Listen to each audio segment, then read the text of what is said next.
الحمد لله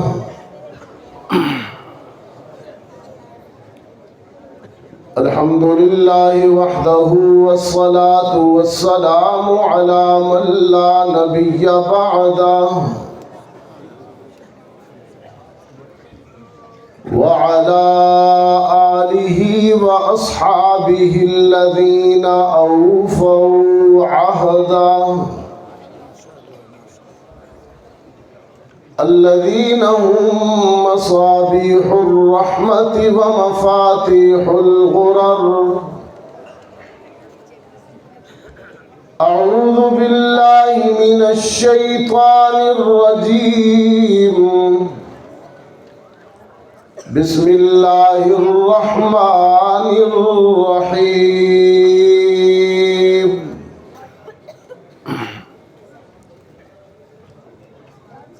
لو أنزلنا هذا القرآن على جبل لرأيته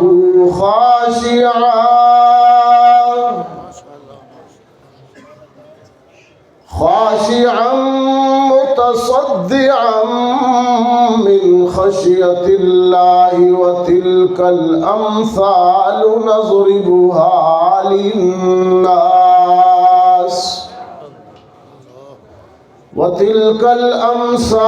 نضربها للناس لعلهم يتفكرون.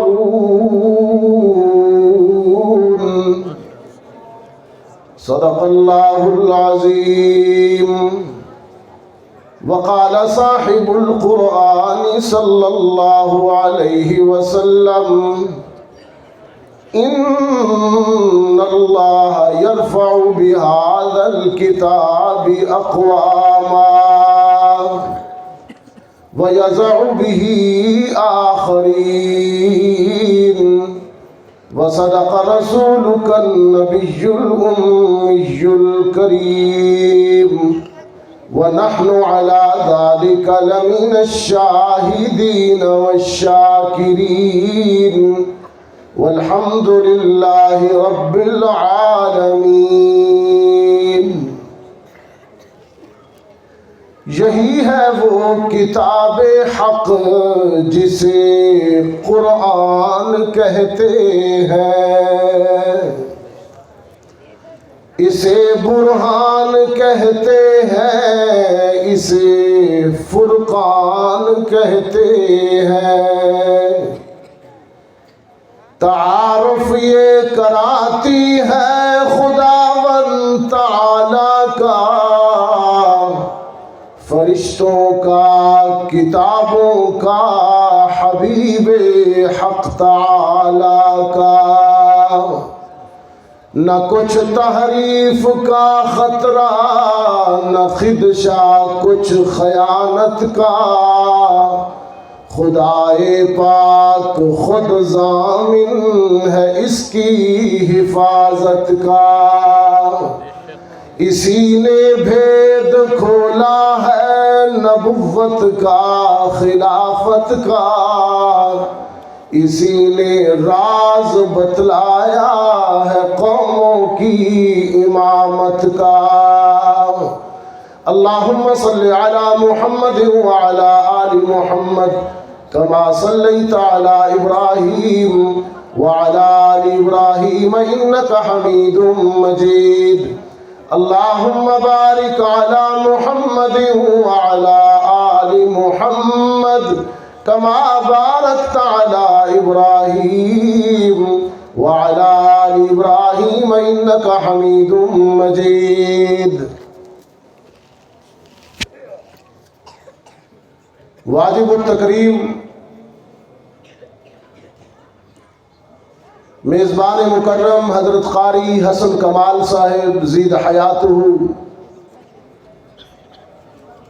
آج ان کی دعوت پر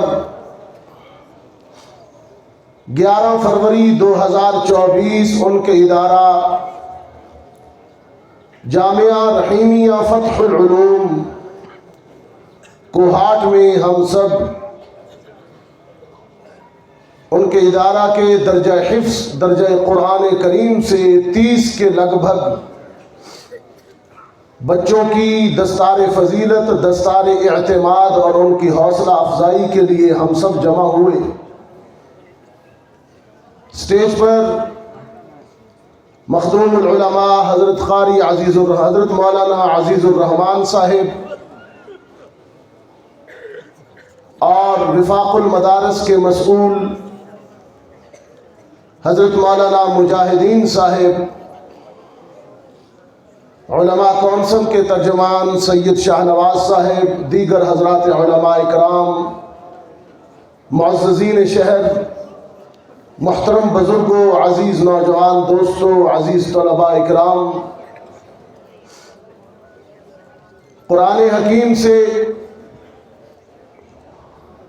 ایک آیت کریمہ سورہ حشر سے آپ حضرات کے سامنے تلاوت کی۔ اس میں اللہ نے اپنے کلام قرآن کی خود تعریف فرمائی ہے اور ایک عجیب عظمت بیان فرمائی کہ اگر ہم اس قرآن کو کسی پہاڑ پر نازل کرتے تو وہ پہاڑ ریزہ ریزہ ہو جاتا، لیکن میں کبھی کبھی سوچتا ہوں کہ قرآن وہ جاندار اور پرعظمت کتاب ہے جو پہاڑوں کو بھی ریزہ ریزہ کر دینے کی صلاحیت رکھتی ہے۔ تو پھر آج فتح العلوم رحیمیہ کے ان 30 بچوں کو تو اس نے ریزہ ریزہ نہیں کیا، بلکہ یہ کتاب بڑی بے تکلفی سے ان کے قلب میں، ان کے سینے میں محفوظ ہو گئی۔ اس کی وجہ کیا ہے؟ اس کی وجہ یہ ہے، ایک دوسرا مقام اس کو خوب واضح کرتا ہے۔ ارشاد فرمایا وَإِنَّهُ لَتَنزِيلُ رَبِّ الْعَالَمِينَ، یہ نازل کردہ تو رب العالمین کا ہے۔ نزل بہ الروح الامین، اسے لانے والے روح الامین ہے۔ علی قلبک لتکون من المنذرین، لیکن جس کے قلب اطہر پر نازل ہوا وہ سارے زمانے کے لیے رحمت للعالمین ہے۔ اس کی رحمت نے، اس کی شفقت نے اس قرآن کے جلال کو جمال میں بدل دیا۔ اس کی رحمت نے، اس کی شفقت نے اس کی شدت کو شفا میں بدل دیا۔ اس کی رحمت نے، اس کی شفقت نے قرآن کی ہیبت کو رحمت میں بدل دیا۔ اب جب اس کلام کو کوئی پڑھتا ہے تو ریزہ ریزہ نہیں ہوتا، بلکہ شفا پاتا ہے، سکون پاتا ہے۔ کوہاٹ کے دوستو، یہ پوری کائنات اور ہماری پوری زندگی اللہ کی نعمتوں سے بھری پڑی ہے۔ کھانا، پینا، چلنا، دیکھنا، یہ ساری اللہ کی نعمتیں ہیں، اور اللہ نے ہمیں حکم دے رکھا ہے کہ میری نعمتوں کو جب استعمال کرو تو میرا شکر بھی ادا کرو۔ یہی وجہ ہے کہ جب بھی ہم کوئی نعمت استعمال کرتے ہیں تو شکر کے طور پر دعا پڑھتے ہیں۔ پانی پیتے ہیں تو کیا کہتے ہیں؟ الحمدللہ، یا اللہ تیرا کہہ دیجیے شکر، تاکہ مجھے بھی پتہ چلے آپ بولتے بھی ہیں۔ کھانا اگر نعمت ہے تو ہمیں پابند کیا کہ کھانا کھا کر کیا پڑھیں گے؟ الحمدللہ اطعمنا وسقانا وجعلنا۔ نیند اللہ کی بڑی نعمت ہے، نیند۔ کس کس کو آ رہی ہے یہ نعمت؟ ہاتھ کھڑا کریں۔ ماشاءاللہ ماشاءاللہ۔ نیند اللہ کا سب سے بڑا، بہت بڑا انعام ہے، لیکن جب اس نعمت کو استعمال کرتے ہیں تو بیدار ہو کر کون سی دعا پڑھتے ہیں؟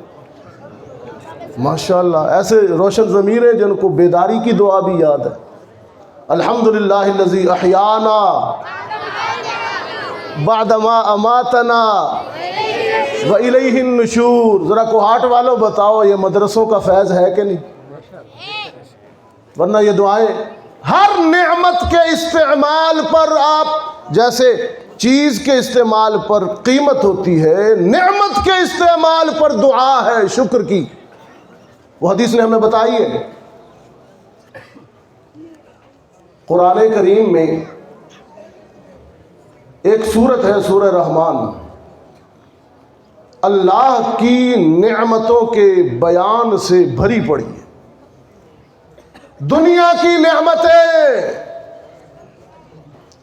آخرت کی نعمتیں، زمین و آسمان میری نعمت سورہ رحمان میں، شمس و قمر میری نعمت، میزان و انصاف میری نعمت، حور و غلمان میری نعمت،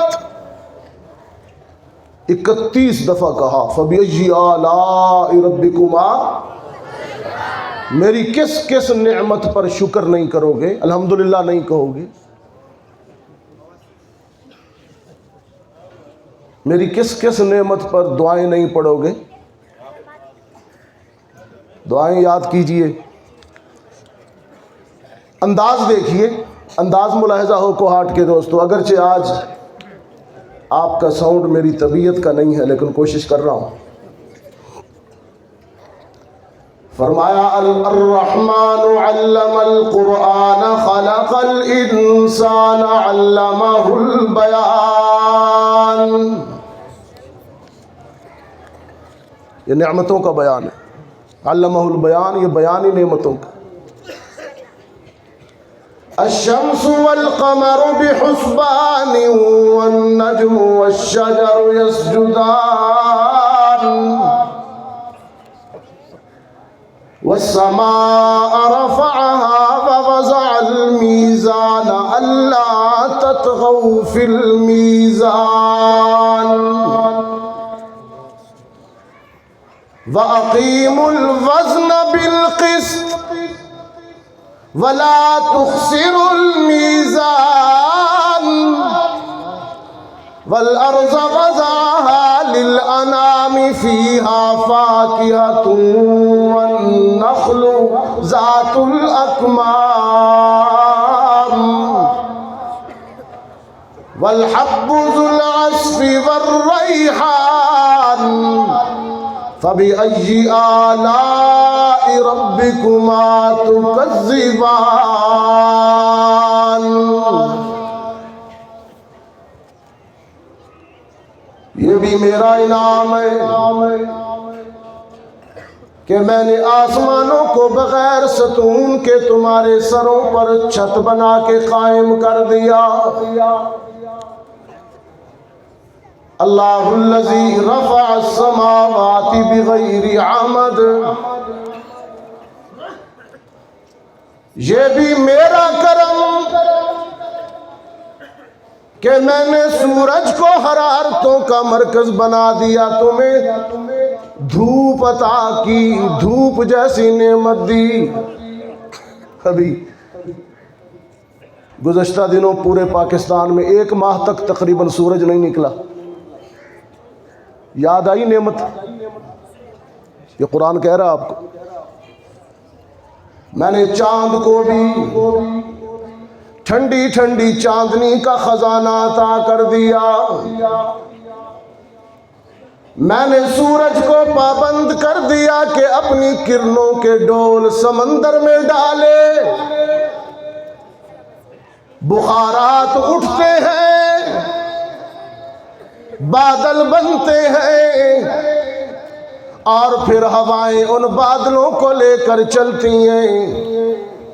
پھر جب میرے بندے طلب اور پیاس کی نظر سے مجھ سے مانگتے ہیں تو میں ان کو گناہوں کا تانا بھی نہیں دیتا، بارش برسا دیتا ہوں۔ وَالْأَرْضَ وَضَعَهَا لِلْأَنَامِ،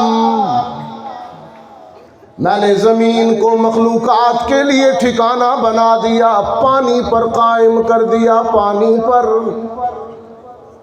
کیسا کاریگر ہوں میں نے زمین کو پانی پر ٹکا دیا، فیہا فاکہۃ والنخل، اور زمین کے پیٹ کو ساری مخلوقات کے لیے رزق کا خزانہ اور رزق کا سٹور بنا دیا. تمہاری ضرورتیں پوری کرتی ہے یہ زمین. کوہاٹ والوں، نعمتوں کی اس فہرست میں، نعمتوں کے اس بیان میں، نعمتوں کے اس بیان میں کوہاٹ والوں، اللہ نے سب سے پہلے جس نعمت کا ذکر کیا، سب سے پہلے جس انعام کا تذکرہ کیا، وہ یہ ہے کہ الرحمن علم القرآن.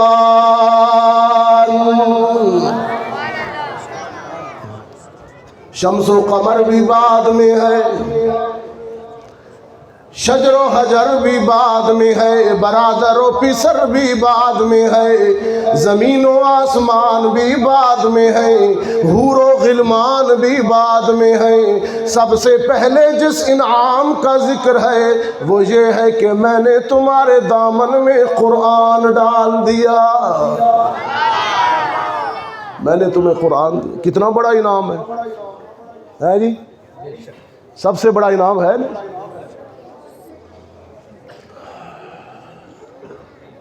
یہودیوں کا ایک مقام پر قرآن کریم نے شکوہ کیا. یہودیوں کا ایسے بدبخت اور بد نسل تھے کہ میں نے ان کو اپنی کتاب تورات دی جیسے تم کو قرآن دیا، لیکن ان بدبختوں نے کتاب کی ناقدری کی، تحریف کر دی، بدل دیا، حفاظت نہیں کر سکے، یاد نہیں کیا. یہ آپ سب کی ذمہ داری یہ بچے ادا کر رہے ہیں، فرض کفایہ ادا کر رہے ہیں. یہودیوں کے متعلق قرآن کریم نے شکوہ کیا کہ ان بدبختوں کو میں نے کتاب تو دی لیکن انہوں نے قدر نہیں کی، انہوں نے شکر نہیں کیا اس نعمت کا، انہوں نے حقوق ادا نہیں کیے، اپنی ذمہ داریاں تورات کے متعلق پوری نہیں کی. اس نے شکوہ کیا. اچھا کوہاٹ والوں، جب میں اس آیت، شکوے والی آیت کو پڑھتا ہوں تو بڑا لرزتا ہوں. آپ بھی سن لیجئے. جب میں اس کو پڑھتا ہوں تو اپنا گریباں جھانکتا ہوں. فرمایا مثل الذین حملوا التوراۃ ثم لم يحملوها،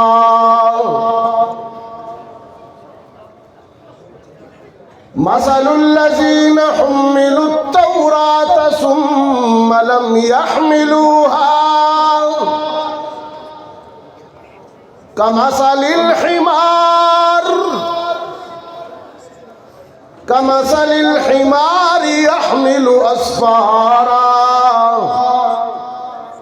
جن یہودی بدبختوں کو میں نے اپنی نعمت، اپنی کتاب تورات دی، ان بدبختوں نے قدر نہیں کی، شکر نہیں کیا، یاد نہیں کی، بھول گئے.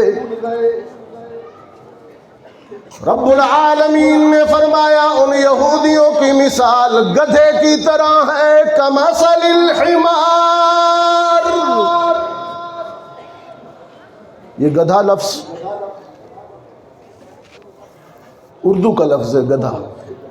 عربی میں اس کو کہتے ہیں حمار، لیکن مزہ نہیں آتا، اس کا صحیح مفہوم نہیں آتا. پنجابی میں ذرا ترجمہ کرو. کھوتا.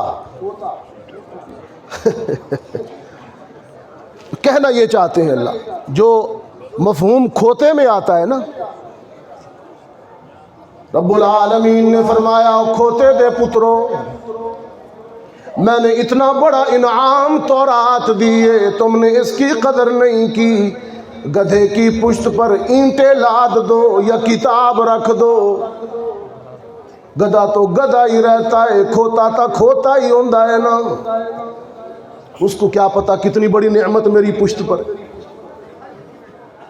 انداز دیکھیے قرآن کریم کا کتنا سنگین ہے کتاب کی ناشکری کرنے والوں کے متعلق. اللہ ہمیں قرآن کریم کی قدر کرنے کی توفیق نصیب فرمائے. کوہات کے دوستو،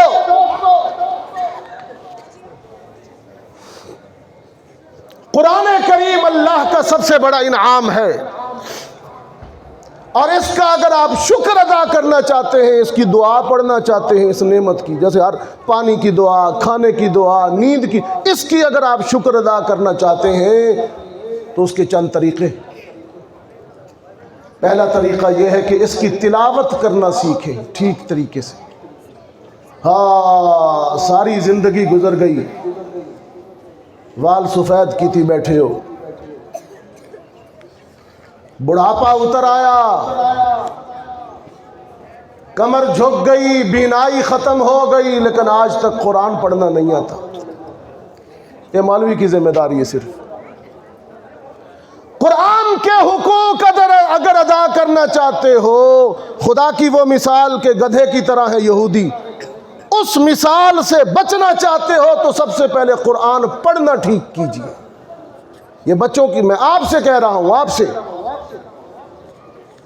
یہ ہم سب کی ذمہ داری ہے۔ کم از کم قرآن پڑھنا تو آئے نا دیکھ کر۔ عہد کیجئے کہ آج کے بعد نقد ہم پہلی فرصت میں اپنا قرآن کریم ناظرہ ٹھیک کریں گے۔ کسی قاری صاحب کے پاس جائیں، کسی حافظ صاحب کے پاس جائیں کہ یار مجھے بڑی شرم آ رہی ہے، میری اتنی عمر گزر گئی اور مجھے قرآن پڑھنا نہیں آتا۔ اور قرآن کریم کا دوسرا حق یہ ہے، اس کا شکر ادا کرنا چاہتے ہیں، آپ کے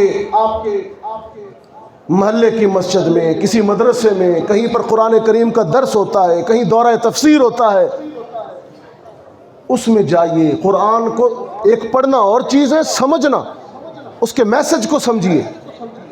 علماء کا جو درس قرآن ہوتا ہے عشاء، کئی مسجدوں میں رات کو ہوتا ہے، کئی میں صبح ہوتا ہے، ان میں شرکت کریں، سمجھے کہ ہمارا رب ہمیں کہتا کیا ہے۔ ابھی مجھے کوئی بتا رہا تھا، کہاں ہے جی دورہ تفسیر؟ ہاں، کہیں ہو رہا ہے تعلیم القرآن، یہ رمضان شعبان میں بالخصوص ہوتے ہیں، شرکت کیجئے۔ شارٹ کورسز کی صورت میں، مختصر دورانیے کی صورت میں پورا قرآن کریم مفہوم بتاتے ہیں، شرکت کیجئے ان میں، سمجھے تو صحیح نا قرآن کہتا کیا ہے۔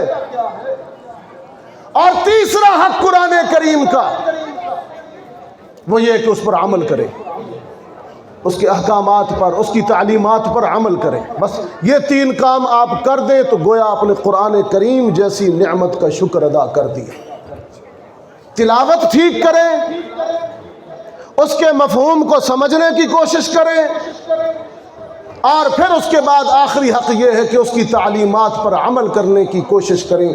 یہی قرآن جیسے عظیم نعمت کا حق ہے اور یہی شکر ہے۔ کوہاٹ کے دوستو، آپ خوش نصیب ہیں کہ اللہ نے آپ کو من و عن پورے کا پورا محفوظ قرآن دیا ہے۔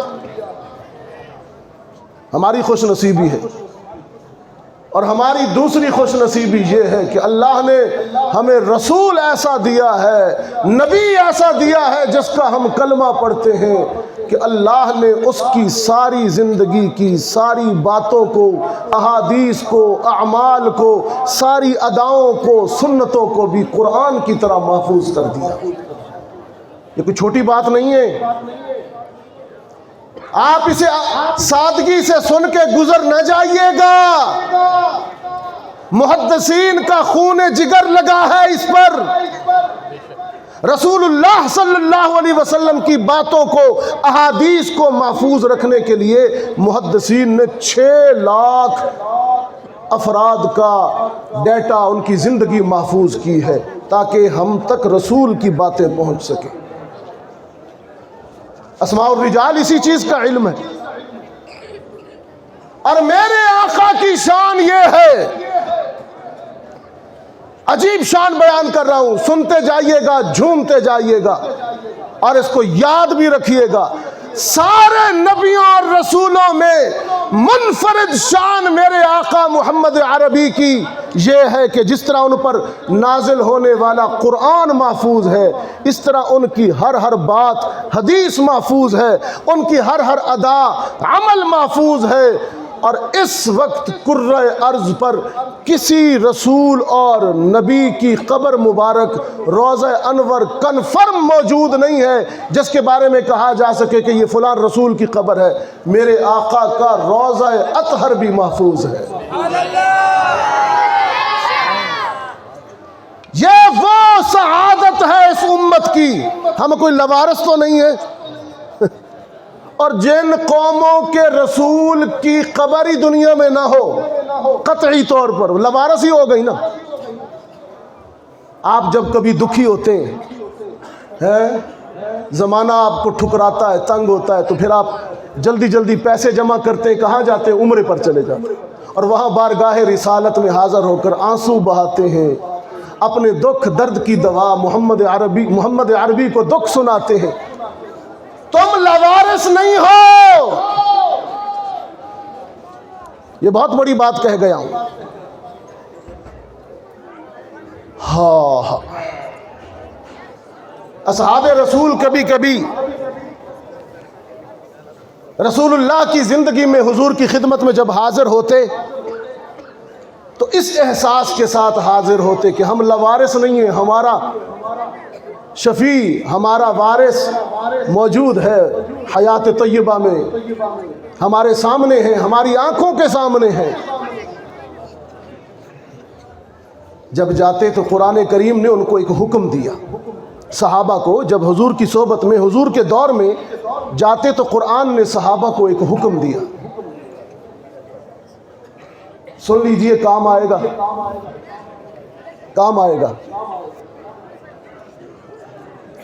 فرمایا وَلَوْ أَنَّهُمْ إِذ ظَّلَمُوا أَنفُسَهُمْ جَاءُوكَ فَاسْتَغْفَرُوا اللَّهَ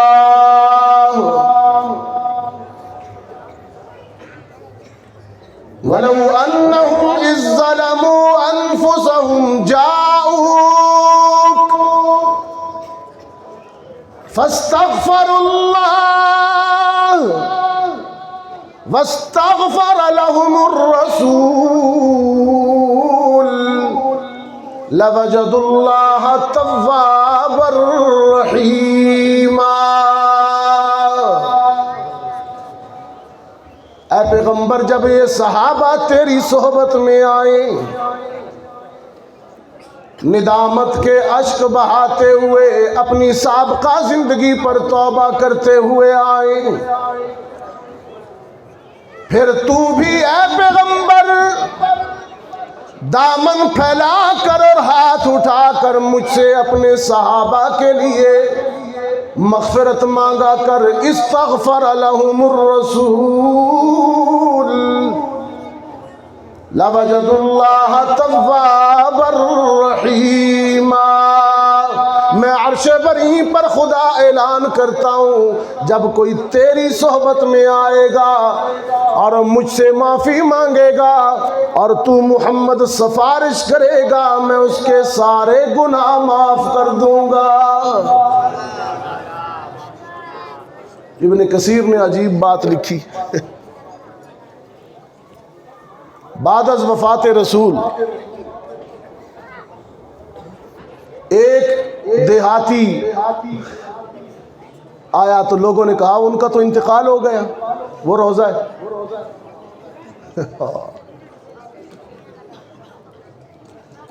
رو رو کر کہنے لگا، خدا بندہ ان کی خدمت میں تو آ گیا ہوں،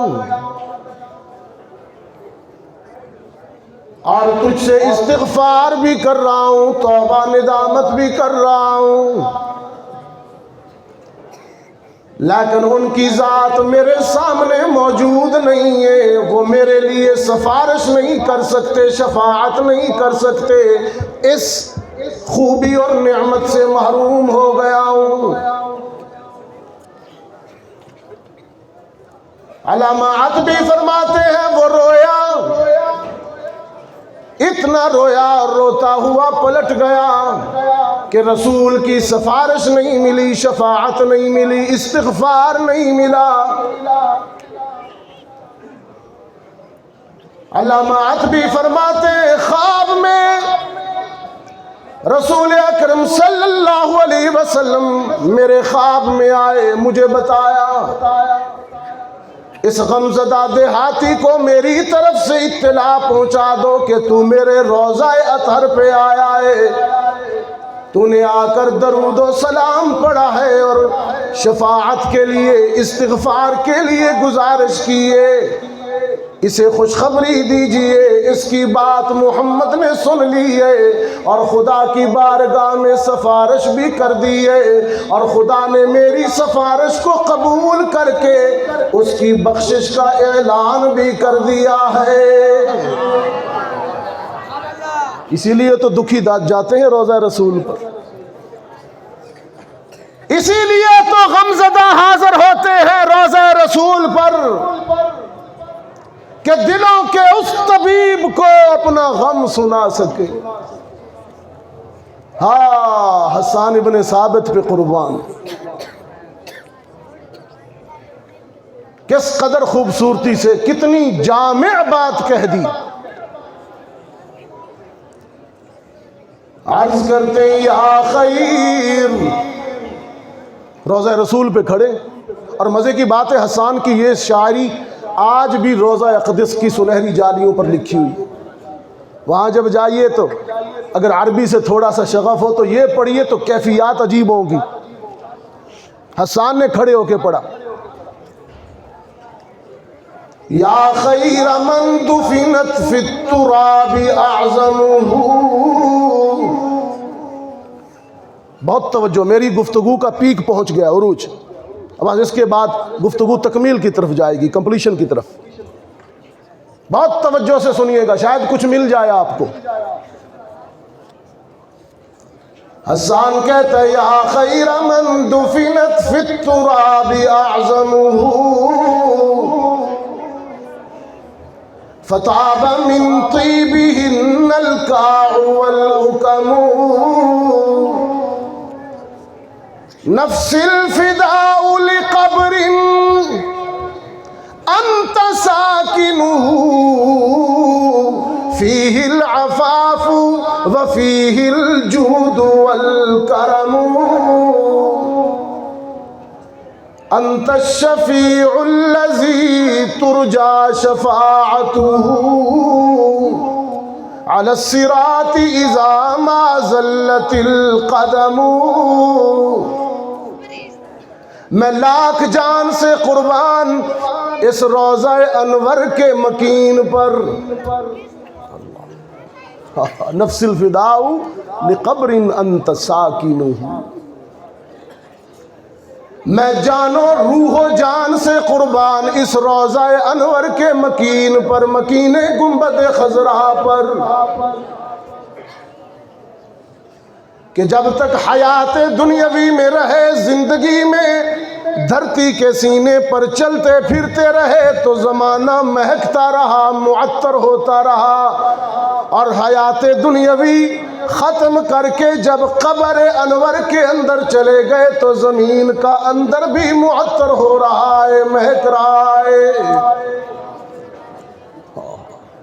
فطاب من طیبہن الکاع والعکم،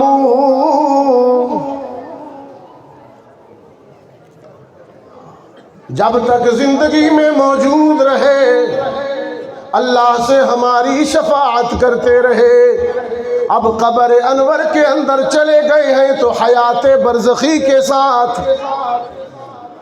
حیات برزخی کے ساتھ، جس کا یہی نقطہ نظر ہو حیات النبی صلی اللہ علیہ وسلم کے مطابق، اب حیات برزخی میں بھی ہمارے لیے شفیع ہیں، سفارشی ہیں۔ انت الشفیع الذی ترجى شفاعته على الصراط اذا ما زلت القدم، اب بھی ہمارے شفیع ہیں۔ فیہ العفاف وفیہ الجود والکرم، یہ روضہ انور کتنا بابرکت ہے، اس میں نبی کی ذات بھی موجود ہے، نبی کی صفات بھی موجود ہے۔ عفاف بھی ہے، جود و کرم بھی ہے، سفارش و شفاعت بھی ہے۔ یہ میرے آقا کا روضہ اطہر ہے جو عائشہ کا گھر ہے، جو شیخین کا مرکز ہے، مرجع خلائق ہے، ہماری عقیدتوں کا مرکز ہے۔ اس لیے تو جاتے ہیں وہاں اپنے درد دل بیان کرتے ہیں۔ اگر وہ قبر انور پر آ جانے والے کے دکھوں کا مداوع کرتا ہے تو اپنی زندگی میں، اپنی صحبت میں آ جانے والے، ایمان کا اقرار کرنے والوں کے دکھوں کا مداوع کیسے نہ کرے؟ فتح مکہ کے بعد اذا جاء نصر اللہ والفتح ورأيت الناس يدخلون في دین اللہ افواجا، جب فوجوں کی صورت میں صحابہ نے اسلام قبول کیا، بعض رفض اور شیعت کے مارے ہوئے لوگ کہتے ہیں وہ جی فتح مکہ کے بعد جو اسلام لائے ان کا قبول نہیں ہے۔ میں نے کہا لعنت ہو تم پر، قرآن کیا کہتا ہے، تم کیا کہتے ہو؟ اذا جاء نصر اللہ والفتح، یہ لفظ فتح ہے۔ فتح مکہ کے بعد آپ دیکھو گے یدخلون فی دین اللہ افواجا، قرآن کہتا ہے سب کا اسلام میں داخلہ اللہ کو قبول ہے۔ تو کون ہوتا ہے نکالنے والا؟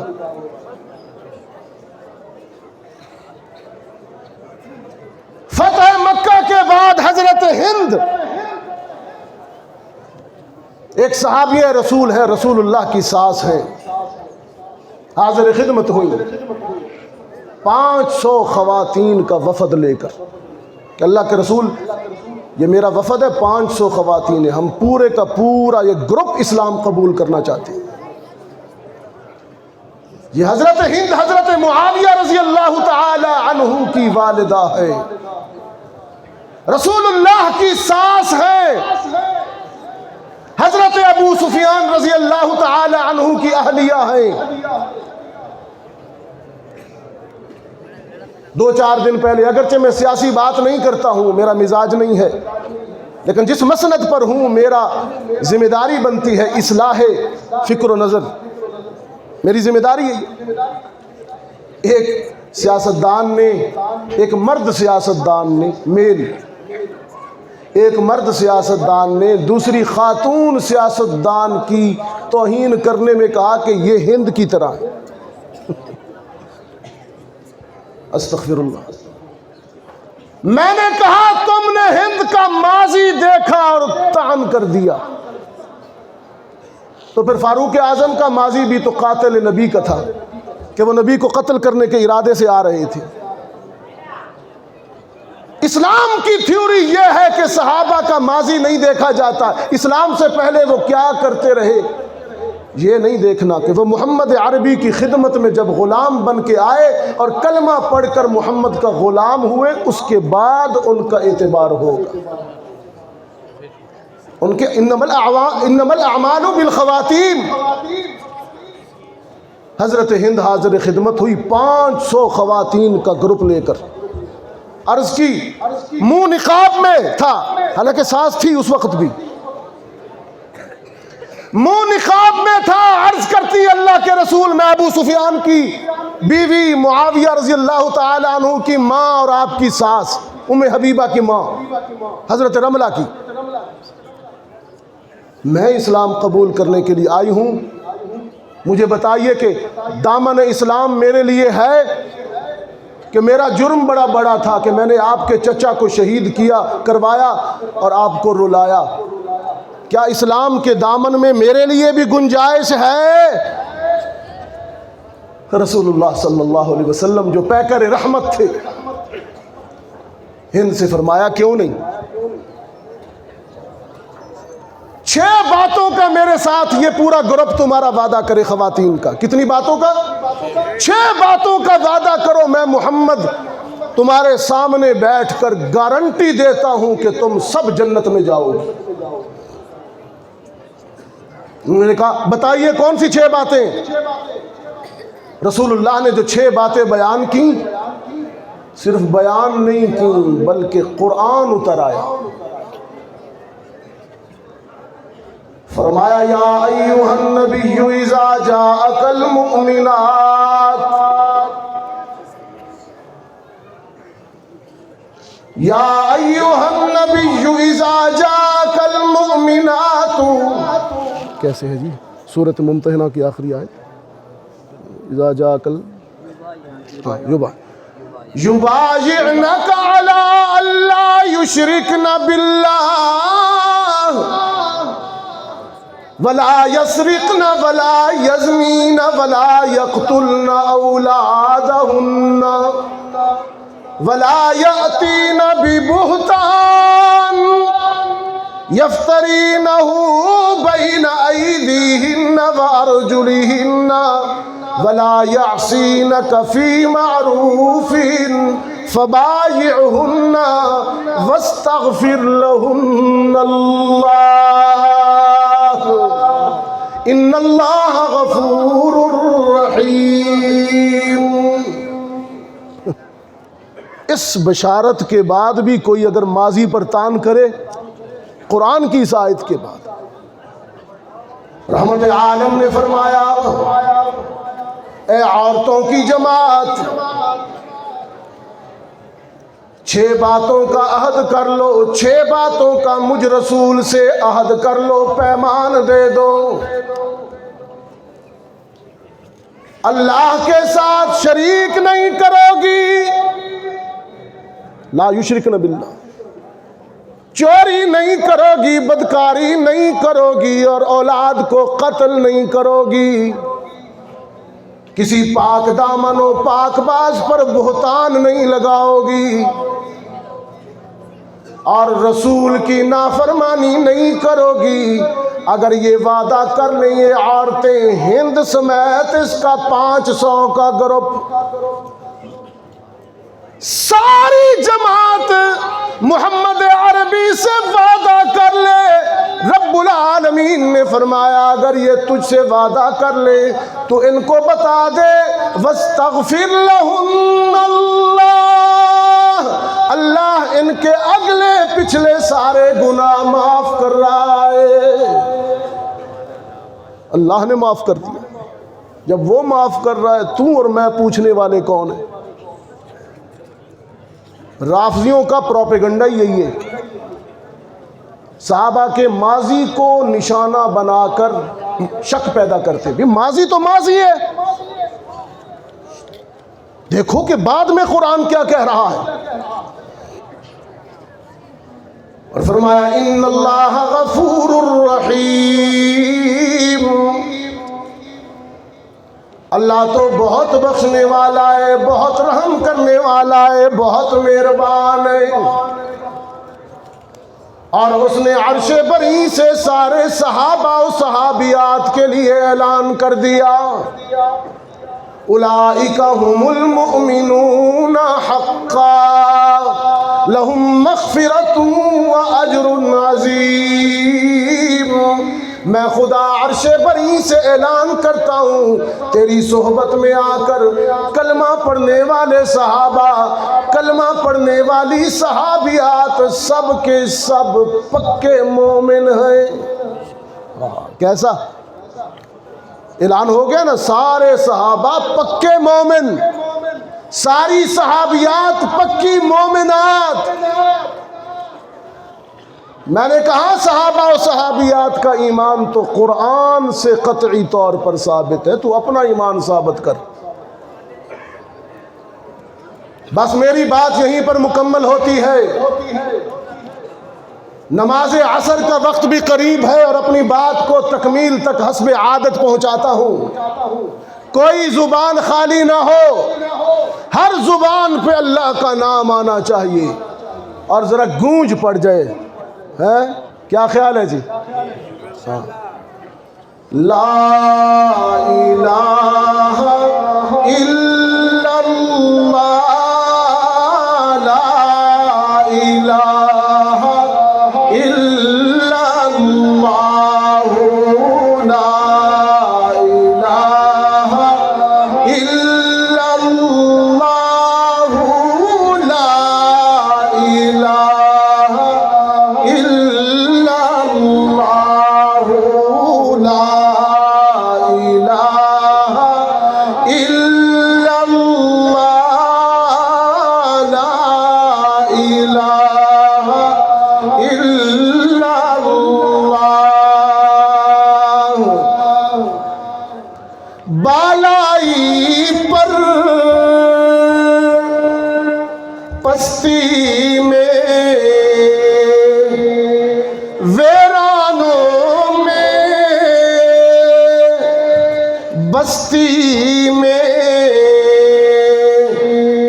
آگ لگا کر ہستی میں تو کہتا پھر یہ مستی میں لا الہ الا اللہ لا الہ الا اللہ لا الہ الا اللہ لا الہ الا اللہ.